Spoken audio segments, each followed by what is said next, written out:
नमस्कार विद्यार्थी आणि शिक्षक बांधवांनो, पहा इयत्ता 4थी आणि 7वीच्या स्कॉलरशिप परीक्षेसाठी अत्यंत महत्त्वाचे सराव प्रश्नपत्रिका आपण या ठिकाणी सोडून घेत आहोत.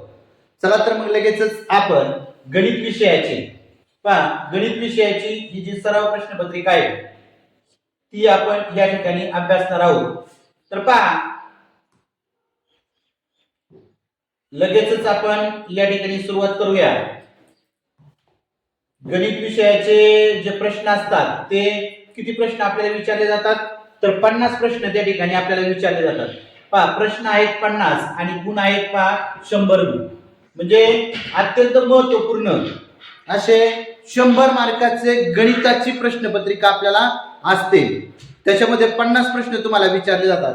तर आता पहा पहिला प्रश्न आहे पहा, म्हणजे 1 ते 25 मराठीचे प्रश्न असतात आणि त्यानंतर गणिताचे प्रश्न तुमचे सुरू होतात.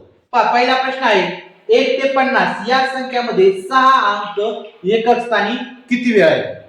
पहा म्हणजे या ठिकाणी अतिशय चांगला प्रश्न विचारण्यात आलेला आहे की 1 ते 50 या अंकामध्ये या ज्या संख्या आहेत या संख्यामध्ये 6 अंक एकक स्थानी किती वेळा आलाय. बरोबर. पहा म्हणजे आपल्याला अगोदर 1 ते 50 मध्ये 6 अंक असणाऱ्या संख्या लिहिणं गरजेचं आहे. बरोबर नाही, तरच आपण काय करू शकतो, 6 अंक किती वेळा आला एकक स्थानी ते शोधू शकतो. तर पहा आपण लिहूया. पहा 1 ते 50 मध्ये 6 एक संख्या आहे, त्यानंतर 6 नंतर कोणती येईल, 16 येईल, त्यानंतर 26 येईल, त्यानंतर 36 येईल, नंतर 46 येईल. पहा 1 ते 50 या संख्यामध्ये 6 अंक एकक स्थानी किती वेळेस येईल. बरोबर. पहा 1 ते 50 पर्यंतच्या 6 असणाऱ्या संख्या मांडून घेतल्या. आता एकच स्थानी पाहूया.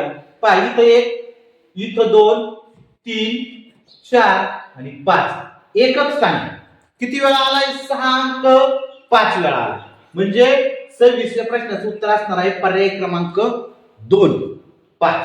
पहा याच्यावरतीच आधारित तुम्हाला प्रश्न कसे विचारले जातात, तर प्रश्न विचारला जातो पहा 1 ते 100 मध्ये 1 हा अंक किती वेळा आला. त्या ठिकाणी तुम्हाला पर्याय देतील 10, 20, 21. बरोबर नाही. 1 हा अंक म्हणजे 1 ते 100 अंकामध्ये 1 हा अंक किती वेळा आलाय, तर त्याचं उत्तर आहे 21 वेळा. 1 हा अंक किती वेळा येतो, 1 ते 100 मध्ये 21 वेळा येतो. पहा बरं का. 0 हा अंक 11 वेळा येतो. 0 हा अंक किती वेळा येतो, 11 वेळा येतो. आणि 2 ते 9 पर्यंतचे अंक म्हणजे 2 असेल, 3 असेल, 4 असेल, 5 असेल, हे अंक 20 वेळा येतात. लक्षातच ठेवायचं. बरोबर. म्हणजे 1 हा अंक 21 वेळा, 0 हा अंक 11 वेळा आणि 2 ते 9 पर्यंतचे अंक 20 वेळा येतात. 1 ते 100 या संख्यामध्ये जर तुम्हाला 1 ते 99 पर्यंत जर विचारलं, 1 ते 99 पर्यंत जर विचारलं, तर जे सगळे अंक आहेत 1 ते 9 पर्यंतचे अंक प्रत्येक अंक 20-20 वेळा येतो. किती वेळा येतो, 20-20 वेळा येतो. परंतु आपल्याला प्रश्न कसा विचारला जातो, 1 ते 100 पर्यंतच्या संख्येमध्ये 2 हा अंक किती वेळा येतो, तर आपल्याला किती लिहायचं, 20 वेळा. आणि जर एकच स्थानी अंक विचारला तर त्यावेळेस 10 वेळा लिहायचं. एकच स्थानी अंक जर विचारला तर किती वेळा, 10 वेळा. बरोबर का. लक्षात ठेवा. मग पहिला प्रश्न होता 1 ते 50 या संख्येमध्ये 6 अंक एकक स्थानी किती वेळा येतो, तर 5 वेळा.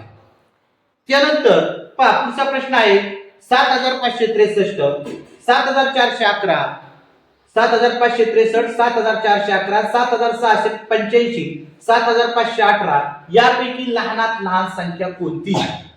पहा लहानात लहान संख्या आपल्याला शोधायची. मग काय करायचं, आपल्या सर्वांना माहित आहे की 7411 सगळ्यात लहान दिसतात. इथं 500, इथं 600, इथं 518 आहे, इथं 563, इथं किती 411, 7411 म्हणजे पर्याय क्रमांक 3 हे आपलं उत्तर असणार आहे.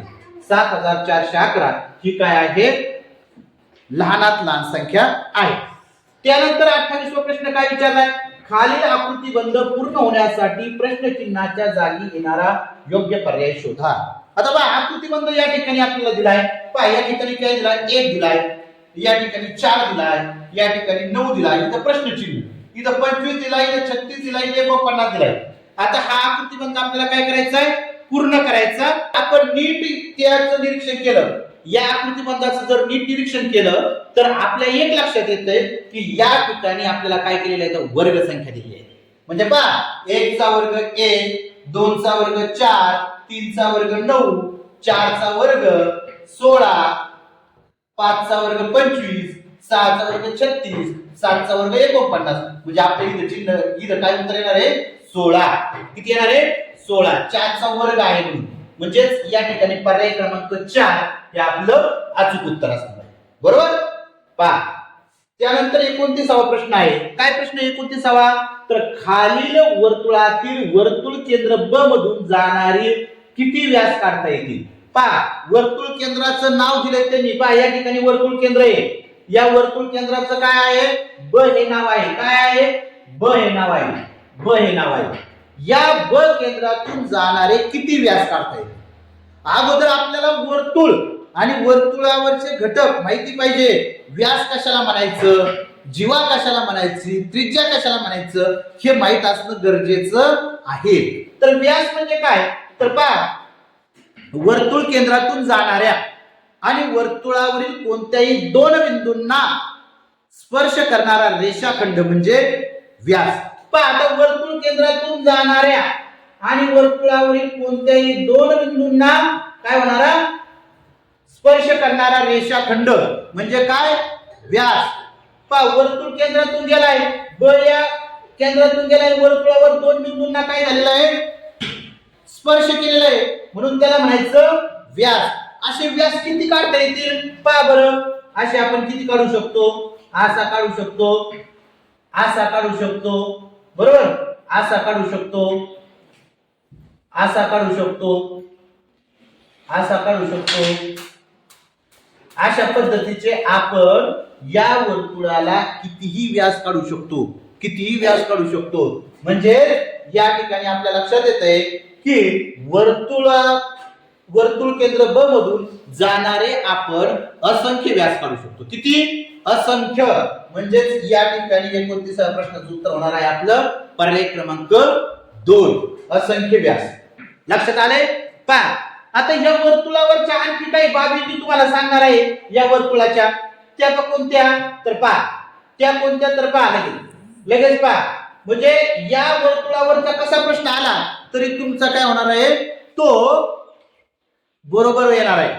मग कसं तर पहा वर्तुळ केंद्र आणि वर्तुळ केंद्रातून जाणारी आणि वर्तुळावरील दोन बिंदूंना स्पर्श करणारा रेषाखंड म्हणजे काय व्यास. आपण म्हटलंय हा झाला व्यास बरोबर.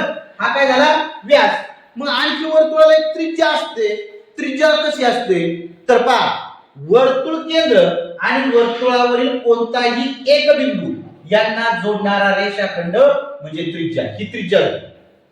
आणि जीवा म्हणजे काय तर वर्तुळावरील कोणत्याही दोन बिंदूंना जोडणारा वर्तुळावरील कोणत्याही दोन बिंदूंना जोडणारा रेषाखंड म्हणजे काय जीवा. मग बघा आता त्रिज्या आहे व्यास आहे जीवा आहे बरोबर. त्रिज्या व्यास जीवा. आता यांची नाव तुम्ही वाटल्यास तर लिहून घेऊ शकता. पहा याला काय म्हणायचं ही आहे पहा वर्तुळाची त्रिज्या. काय आहे त्रिज्या. ही वर्तुळाची त्रिज्या म्हणजे वर्तुळ केंद्र आणि वर्तुळावरील कोणताही एक बिंदू यांना जोडणारा रेषाखंड बरोबर. त्यानंतर हा काय आहे व्यास. हा काय आहे व्यास व्यास. आणि ही काय आहे तर जीवा. ही काय आहे जीवा. तुम्हाला प्रश्न विचारला जाऊ शकतो की वर्तुळाची सर्वात मोठी जीवा कोणती. वर्तुळाची सर्वात मोठी जीवा कोणती. जीवेची व्याख्या काय सांगितली मी वर्तुळावरील कोणत्याही दोन बिंदूंना जोडणारा रेषाखंड म्हणजे काय जीवा. म्हणजे काय जीवा. तर पहा वर्तुळावरील कोणतेही दोन बिंदू पहा हा आणि हा बिंदू यांना जोडल्या हा जरी व्यास असला तरी देखील ती जीवा देखील आहे. म्हणजे जीवा वर्तुळाचा व्यास ही सर्वात मोठी काय आहे जीवा आहे. पहा बरं का वर्तुळाचा व्यास हा वर्तुळाची सर्वात मोठी जीवा आहे. जर यांना आपण नाव दिलं पहा आपण नाव देऊ यांना इकडे पहा लक्ष द्या सर्वांनी. आता याला नाव दिलं ए बी बरोबर. इथं नाव दिलं पी क्यू. इथं जे वर्तुळ केंद्र आहे त्याला ओ नाव दिलं. इथं ब आहे पण आपण ओ दिलं ओ आणि सी. तर पहा आता तुम्हाला याच्यामधून लगेच लक्षात येईल की वर्तुळामध्ये AB हा काय आहे, वर्तुळाचा व्यास आहे. वर्तुळाचं केंद्र काय आहे, O केंद्र आहे. वर्तुळाचं केंद्र काय आहे, तर O हे वर्तुळाचं काय आहे, केंद्र आहे. बरोबर. आणि वर्तुळाचा व्यास काय आहे, AB हा वर्तुळाचा व्यास आहे. PQ हा काय आहे, वर्तुळाची जीवा आहे. त्रिज्या कोणती आहे, OC ही काय आहे, वर्तुळाची त्रिज्या आहे. बरोबर. म्हणजे आपल्याला विचारलं की वर्तुळाला किती त्रिज्या काढता येतील, तर आपण अशा कितीही त्रिज्या वर्तुळाला काढू शकतो. बरोबर. अशा पद्धतीच्या म्हणजे असंख्य त्रिज्या आपण वर्तुळाला काढू शकतो, असंख्य जीवा आपण वर्तुळाला काढू शकतो. त्याचबरोबर आणखी कसा प्रश्न विचारला जाऊ शकतो, तर व्यास हा त्रिज्येच्या टिंबटिंब असतो. व्यास हा त्रिज्येच्या काय असतो, दुप्पट असतो. पहा कसं, तर पहा ओबी हा एक त्रिज्या आहे बरं का, ओबी, आणि ओए ही एक त्रिज्या आहे. परंतु यांच्या समान भागामध्ये ही जर 5 असेल तर ही देखील 5 असणार आहे. म्हणजे जर वर्तुळाची त्रिज्या 5 सेंटीमीटर असेल तर वर्तुळाचा व्यास किती असणार आहे, 10 सेंटीमीटर असणार आहे. म्हणजे आपल्याला लक्षात ठेवायचंय, या बाबी खूप महत्त्वाच्या आहेत. वर्तुळावरती आपल्याला प्रश्न विचारला जातो, त्याच्यामुळे वर्तुळाची त्रिज्या, वर्तुळाचा जीवा, वर्तुळाचा व्यास हे घटक आपल्याला माहिती असणं गरजेचं आहे. समजलंय सर्वांना? समजलंय? पहा, वर्तुळाला असंख्य व्यास काढता येतात, वर्तुळाला असंख्य जीवा काढता येतात, वर्तुळाला असंख्य त्रिज्या काढता येतात. व्यास ही वर्तुळाची सर्वात मोठी जीवा असते. त्रिज्या ही वर्तुळाच्या निमपट, म्हणजे व्यासाच्या निमपट, व्यासाच्या, वर्तुळाच्या नाही, व्यासाच्या.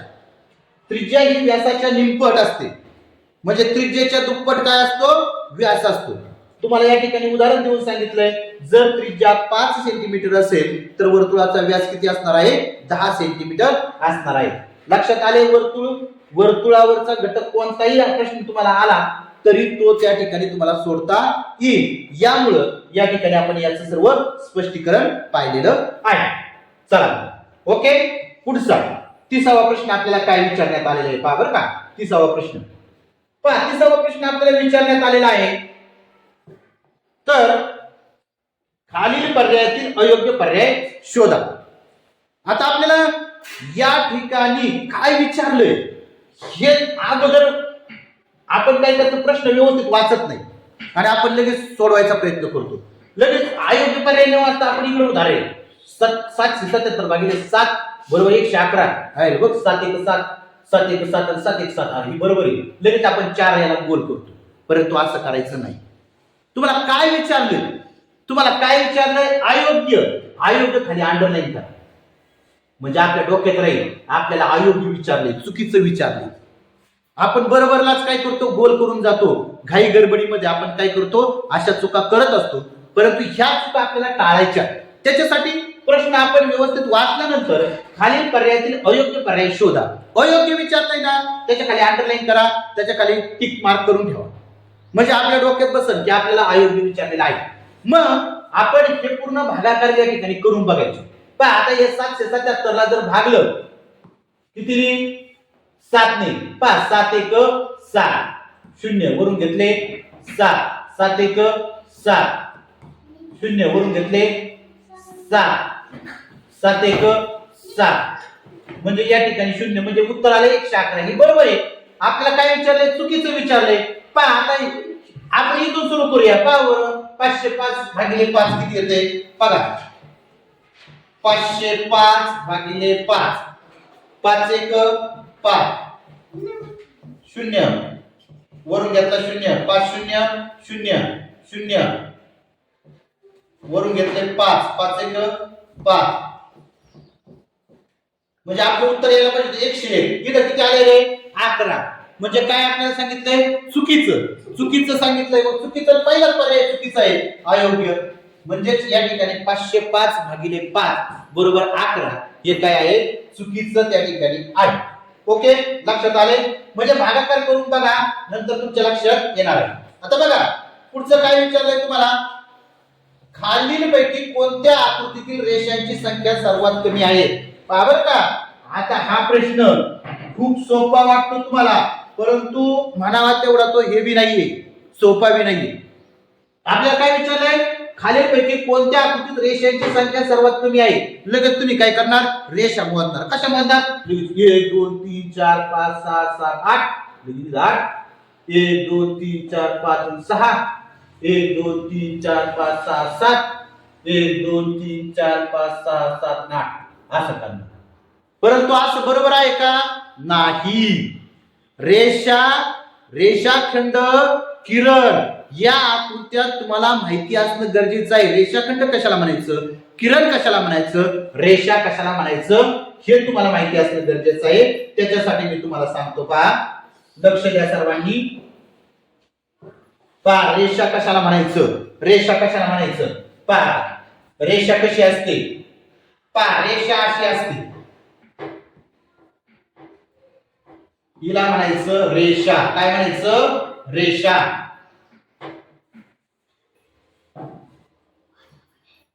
याला म्हणायचं रेषाखंड. काय म्हणायचं, रेषाखंड.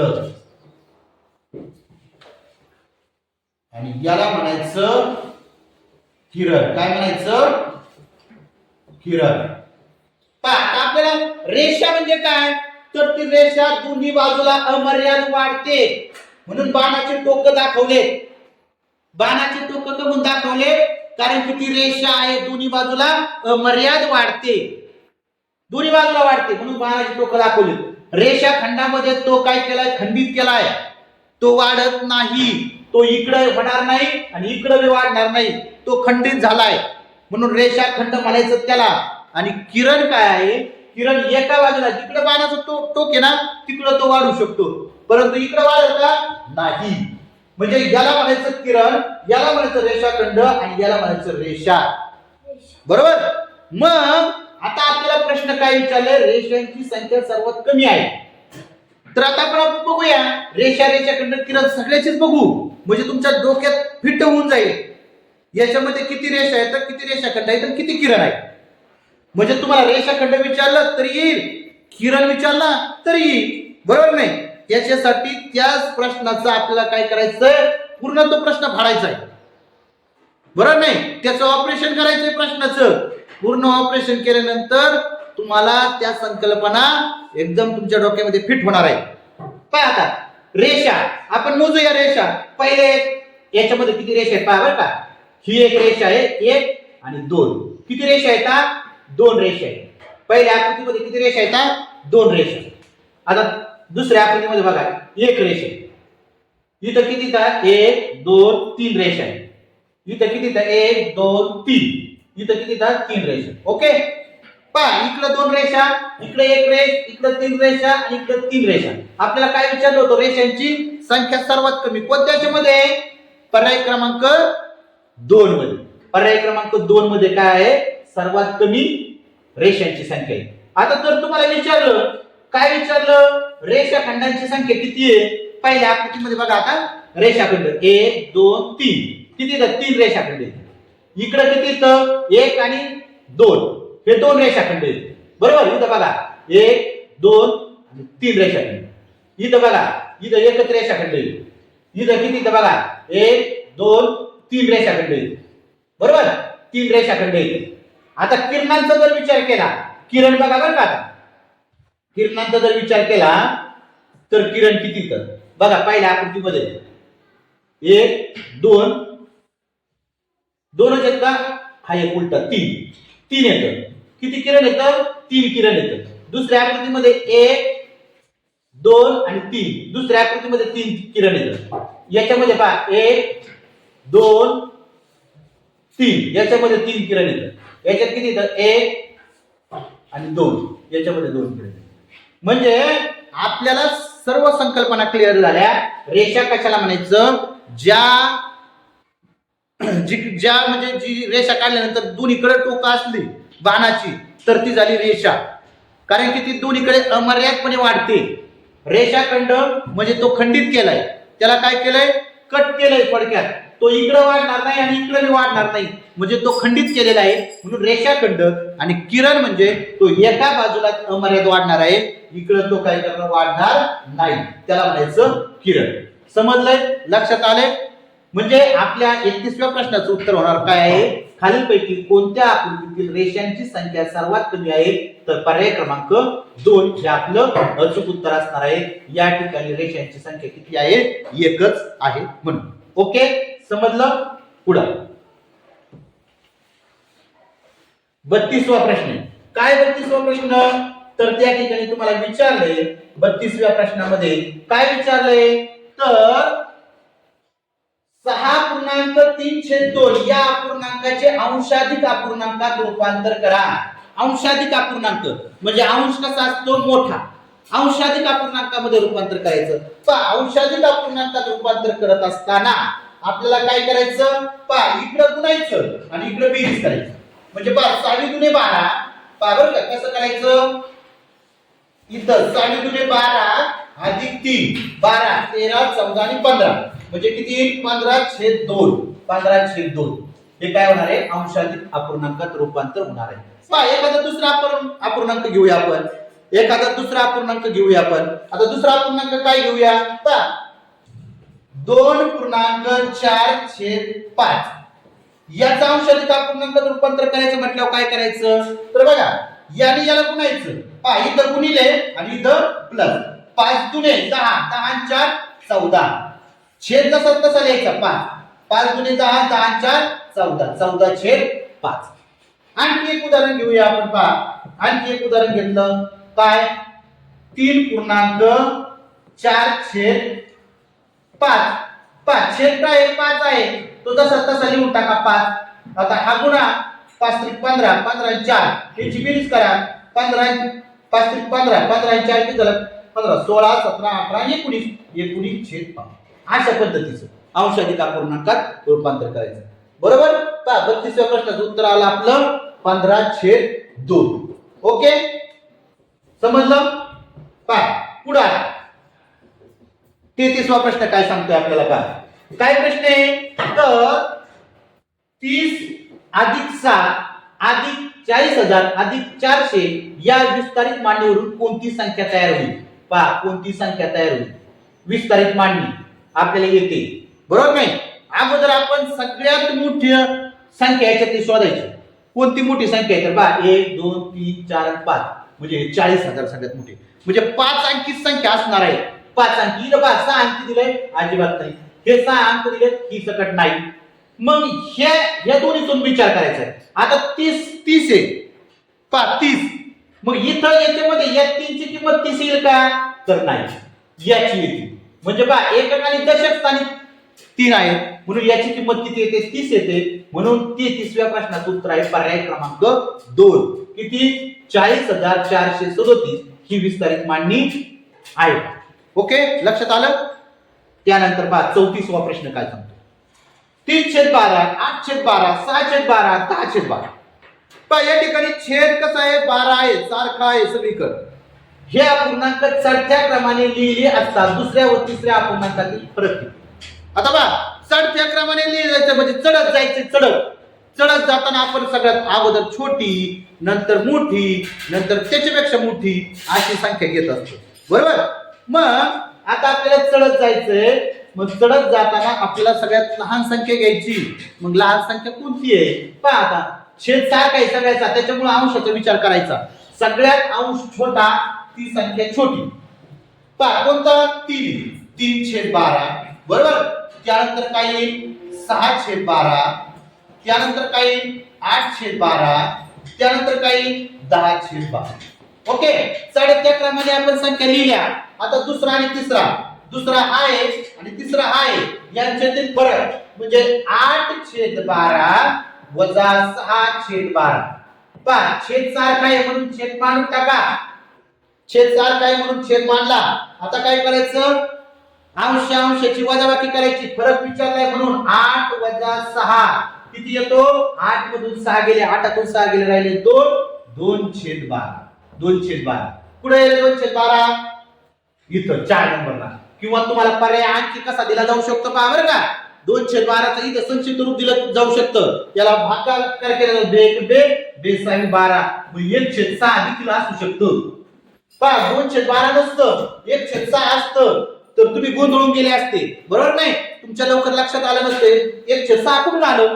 मग कसं 1/6? तर या 2ने 12ला भागलं म्हणजे यांचं संक्षिप्त रूप दिलं, भागलं नाही तर काय केलं, संक्षिप्त रूप दिलं 1/6 अशा पद्धतीने 1/6 देखील उत्तर आहे, 2/12 देखील उत्तर आहे.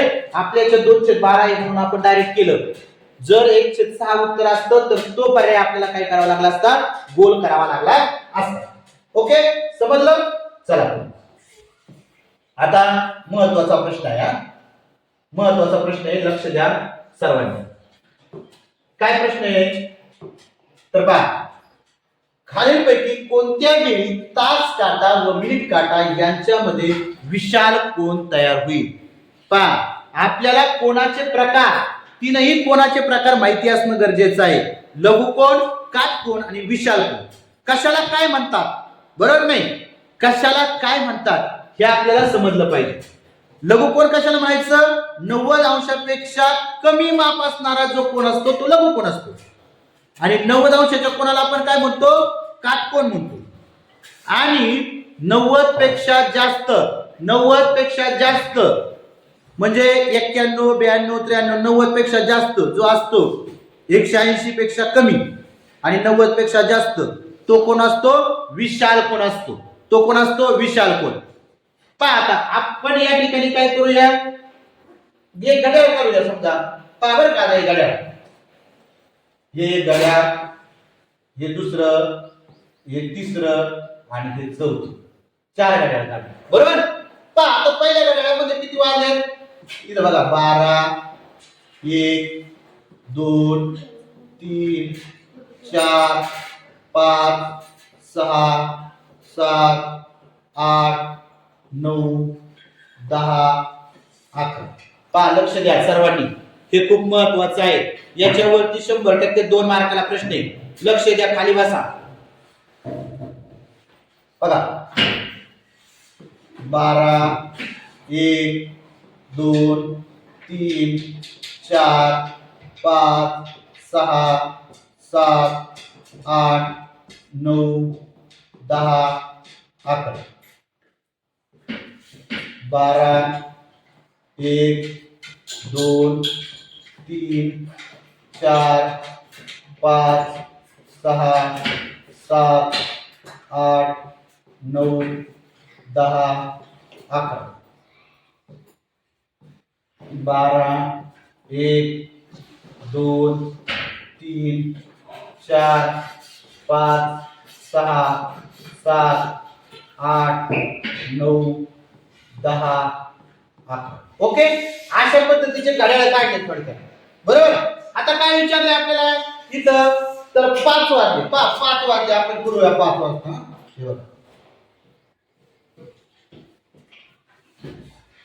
हे 5 वाजले, बरोबर? आता इथं किती, 2 वाजले. बघा 2 वाजले, 2 वाजले. आता इथं किती वाजले, 1 वाजले. हे 1 वाजले. इथं 10 वाजले. हे 10. ओके, पहा आता या ठिकाणी आपल्याला काय विचारले, विशाल कोन कुठे तयार होईल. आता बघा, जर तुम्हाला कोण मोजायचे असतील, कोण मोजायचे असतील, अजिबात जायचं नाही. 2 पहा, कोण मोजायचे, बरोबर? आता या दोन्ही मध्ये 30 अंशाचा असतो, बरं का?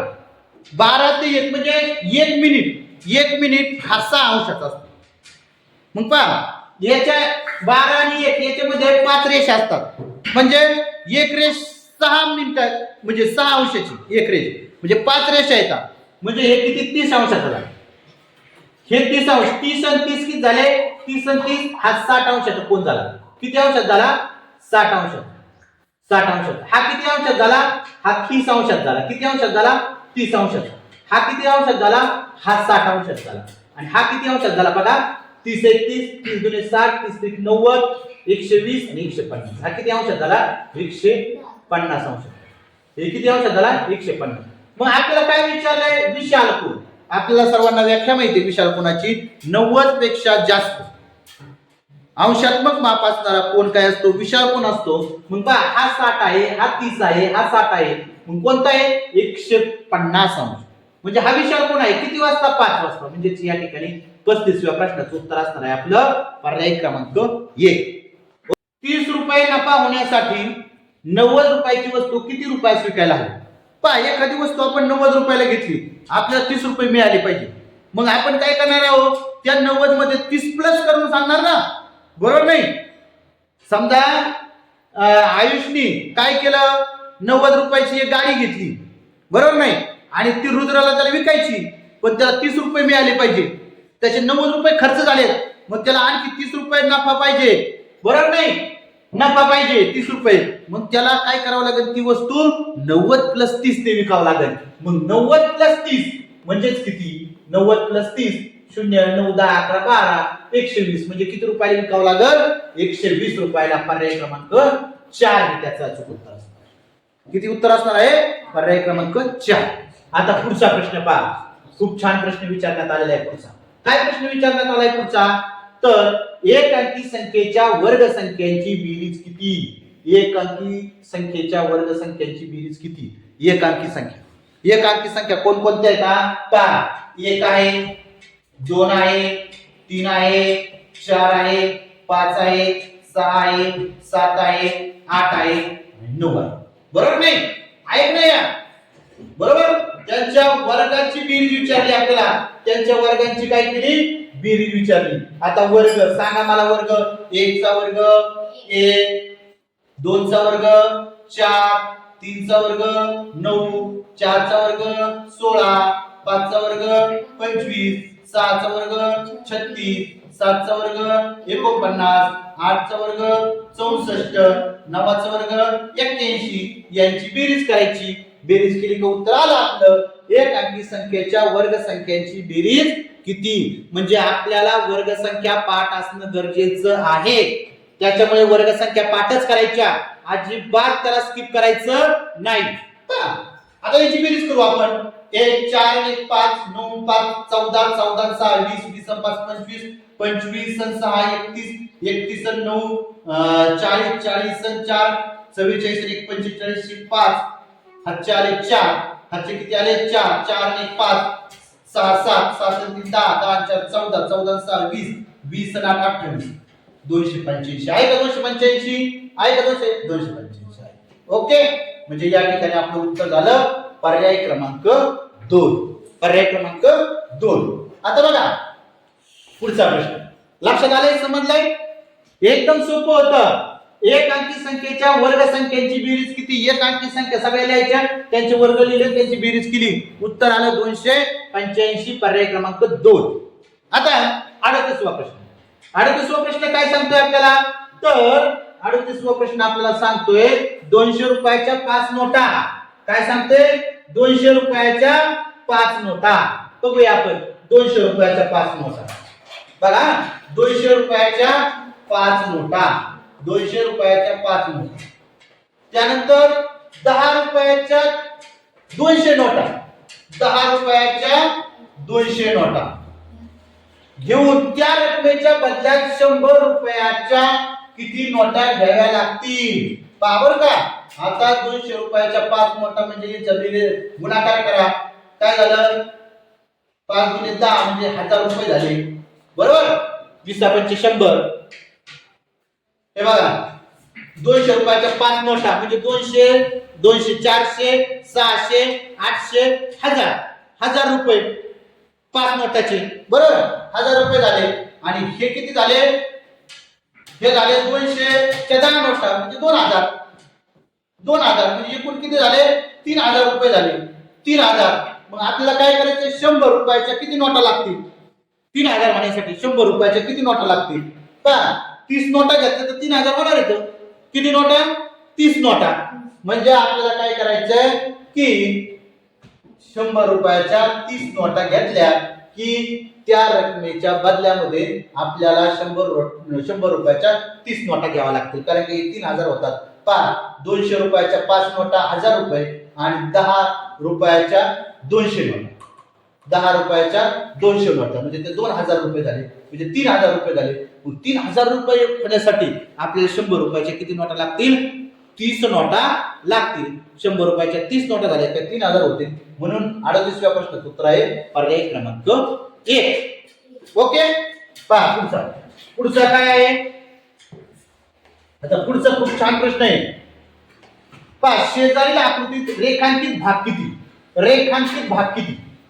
पहा, आता आपल्याला काय करायचं, अगोदर ही आकृती अशी आली का संपूर्ण भाग मोजायचे आकृतीचे. पहा बरं का किती भाग येतात. 1 2 3 4 5 6 7 आणि 8 भाग. बरोबर, 8 भाग आहे. मग पहा ते छेदस्थानी मांडायचे. 8 आहे का छेदस्थानी. इथं 8 येतो. इथं आहेत का नाही. इथं आहेत का नाही. इथं आहेत का नाही. पहा 8 पैकी किती रंगवलेत. 1 2 3 3 रंगवले म्हणजे 3 छेद. शेजारील आकृतीत रेखांकित भाग किती, तर 3/8. म्हणजे आपलं उत्तर असणार आहे पर्याय क्रमांक 1. पर्याय क्रमांक किती असणार आहे 1. आता बघा 40वा प्रश्न आपल्याला काय सांगतोय, तर 40व्या प्रश्नामध्ये आपल्याला विचारण्यात आले की खालील विधानापैकी किती विधाने अयोग्य आहेत. बरोबर का. आता अयोग्य आहेत त्याच्या खाली लगेच हे मारून ठेवायचं. काय मारून ठेवायचं, अंडरलाईन करून ठेवायची. किती विधाने अयोग्य आहेत. बरोबर, किती विधाने अयोग्य आहेत त्याच्या खाली अंडरलाईन करून ठेवली. तर बा एकाच वर्तुळातील त्रिज्या व्यासाच्या निमपट असते. मग अशी कसं सांगितलं, एकाच वर्तुळातील त्रिज्या व्यासाच्या निमपट असते का. निम्मी असते का व्यासाच्या निम्मी त्रिज्या असते. एकाच वर्तुळातील त्रिज्या व्यासाच्या निमपट असते. वर्तुळावरील कोणत्याही 2 बिंदूंना जोडणाऱ्या रेषाखंडास जीवा म्हणतात. करेक्ट, वर्तुळावरील कोणत्याही 2 बिंदूंना जोडणाऱ्या रेषाखंडास जीवा म्हणतात. मग अशी तुम्हाला ती देखील व्याख्या सांगितली. बरोबर नाही. व्यास ही वर्तुळाची सर्वात मोठी जीवा असते हे देखील बरोबर आहे. बरोबर नाही. मग आपल्याला काय विचारलंय, तर अयोग्य विधान विचारलंय. बरोबर नाही. आणि याच्यात तर काय केले त्यांनी, सगळे बरोबर दिले. सगळे काय केले, बरोबर दिले. मग आपल्याला बघा का 3 2 1 आणि एकही नाही. अयोग्य विधान आहे का याच्यात, नाही, एकही नाही. म्हणजे बघा एकाच वर्तुळातील त्रिज्या व्यासाच्या निमपट असते. बरोबर, आपण मगाशीच बघितलंय.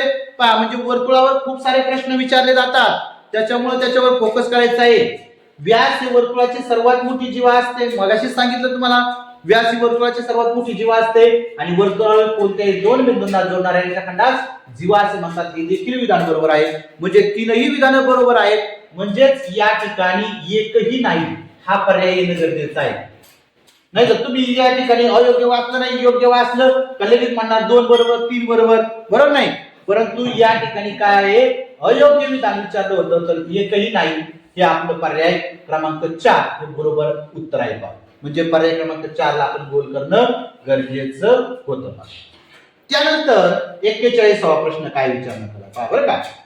2 5 0 व 3 हे अंक प्रत्येकी एकदाच वापरून तयार होणारी 4 अंकी मोठ्यात मोठी विषम संख्या कोणती. पहा बरं का, तुम्हाला काय विचारलंय, एकदाच वापरायचे हे अंक. पहा 2 5 0 3 हे अंक प्रत्येकी एकदाच वापरून तयार होणाऱ्या 4 अंकी मोठ्यात मोठी विषम संख्या. विषम संख्या कशाला म्हणायचं, ज्या संख्येच्या एकक स्थानी काय असतो 1 3 5 7 9 हे अंक असतात. त्या म्हणायचं विषम संख्या. बरोबर. मग पहा इथं एकच स्थानी 2 आहे म्हणजे ही संख्या नाहीची. बरोबर नाही. पहा आता इथं 3 इथं 5 इथं 3 हे याच्यातले असू शकते. आपल्याला मोठी संख्या विचारली, मोठ्यात मोठी. बरोबर नाही. ही छोटी आहे, ही नसणार आहे. बघा आता 5203 आणि 5023 कोणती मोठ्यात मोठी विषम संख्या आहे. 5023 आहे का 5203 आहे, कोणती मोठ्यात मोठी विचारली. 5203 5203 5023 पेक्षा 5203 मोठे आहेत का. मग आपल्याला मोठ्यात मोठी काय विचारली, विषम संख्या विचारलेली आहे. म्हणून 41व्या प्रश्नाचं उत्तर असणार आहे आपलं पर्याय क्रमांक 3. बरोबर. चला 41व्या प्रश्नाचं उत्तर काय आहे आपलं पर्याय क्रमांक 3. आता 42वा प्रश्न, खालीलपैकी कोणता त्रिकोण समभुज त्रिकोण आहे. समभुज त्रिकोण म्हणजे काय? त्याच्या तीनही बाजू समान लांबीच्या असतात, त्यांना म्हणायचं समभुज त्रिकोण. समान लांबीचे कुठे दिसतात रे समान? समद्विभुज झाला. हा काय झाला? समद्विभुज झाला. परंतु हा आहे हा 4 नंबरचा. का? तीनही बाजू सारख्या आहेत. ही म्हणजे पर्याय क्रमांक 4 ही याचा अचूक उत्तर असणार आहे. मी 2 म्हटलं गेलं की कुणी काय म्हणणार? काय पर्याय क्रमांक 4 हा तू करत होतो. आता बघा 43 वा प्रश्न काय? 27 वजा 6 गुणिले 2 अधिक 4 बरोबर किती?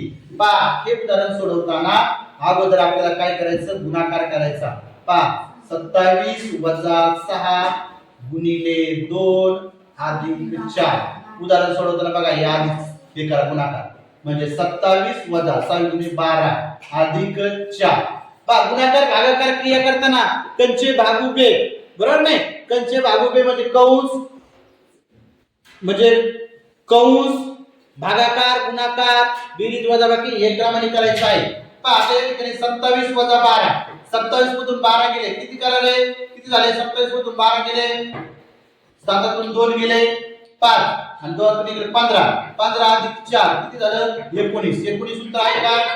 19 सूत्र आहे का? पर्याय क्रमांक 1 43 पर्याय क्रमांक 1.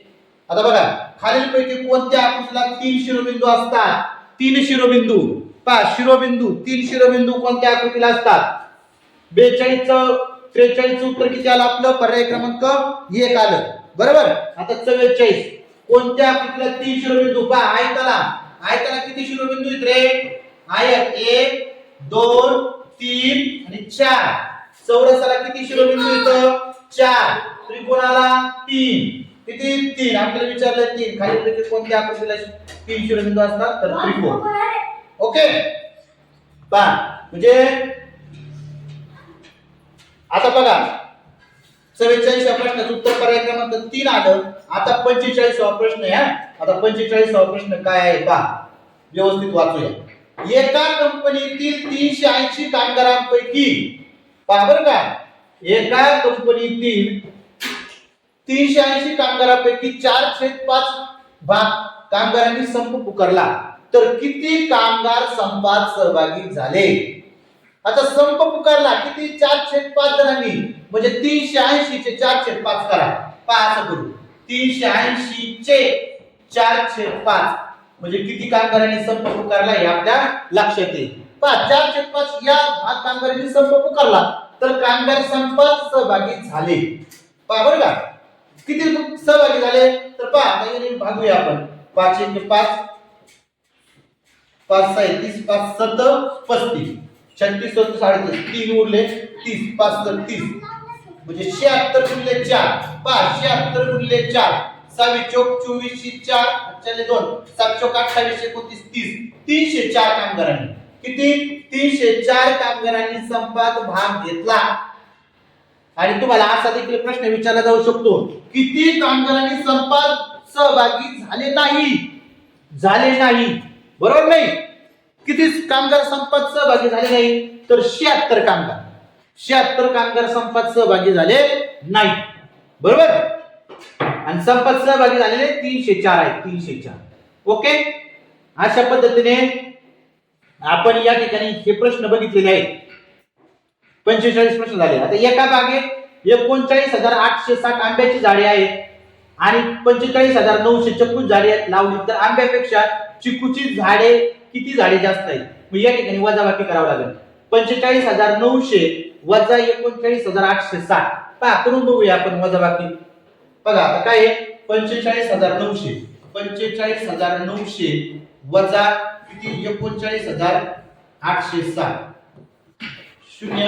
आता 0 2 6 जात नाही 2 9 इथं किती राहिले 8 इथं राहिले 10 10 2 6 गेले 4 8 0 5 9 जात नाही 2 3 इथं झाले 15 5 गेले 6 गेले 7 गेले 8 गेले 9 गेले 5 आणि 6 म्हणजे 6040 कुठे 6040 पर्याय क्रमांक 4 म्हणजे चकूची किती झाडे जास्त आहेत?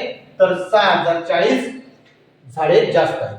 आता बघा 47 वा प्रश्न काय आहे? पेरूच्या एका पेटीचे वजन 20 किलोग्रॅम आहे तर 1.25 डझन पेट्यांचे वजन किती? छान प्रश्न विचारण्यात आला आहे. पहा पेरूच्या एका पेटीचे वजन पहा बरं का पेरूच्या एका पेटीचे वजन किती आहे? 20 किलोग्रॅम आहे. किती ग्रॅम? 20 किलोग्रॅम. तर 2.25 डझन पेट्यांचे वजन किती? 2.25 डझन. 1 डझन म्हणजे किती आपल्याला माहिती पाहिजे. 1 डझन म्हणजे किती पेट्या? किती पेट्या? 1 डझन म्हणजे 12 पेट्या. 1 डझन. आपण म्हणतो 1 डझन केळी घ्या, बरोबर नाही? बाजारात गेल्यावर आपण 1 डझन केळी घेतो. 1 डझन केळीमध्ये किती येतात? 12 नग येतात. मग 2.25 डझन, 2.25 डझन विचारले, बरोबर नाही? म्हणजे पहा 2 डझन म्हणजे किती? 12 आणि 12 24 होतात. परंतु आपल्याला काय विचारलंय? 2.25 डझन विचारले. पहा 1 डझन म्हणजे 12, बरोबर? 1.5 डझन म्हणजे किती झाले? 18. आणि 2.25 डझन म्हणजे आणखी त्याच्यामध्ये काय मिळवायचे? 3 मिळवायचे. 18, 19, 20 आणि 21. किती? 21. म्हणजे 21 पेट्यांचे वजन किती? एक किती आहे? 20 किलोग्रॅम आहे. एक किती आहे? 20 किलोग्रॅम आहे. एक पेटी 20 किलोग्रॅम आहे. मग 21 पेट्यांचं वजन विचारलंय. मग 20 चाले 2 20 40 2 42 420 आहे का? 420 किलोग्रॅम. ओके. अशा पद्धतीने आपण हे 47 प्रश्न अभ्यासलेले आहेत.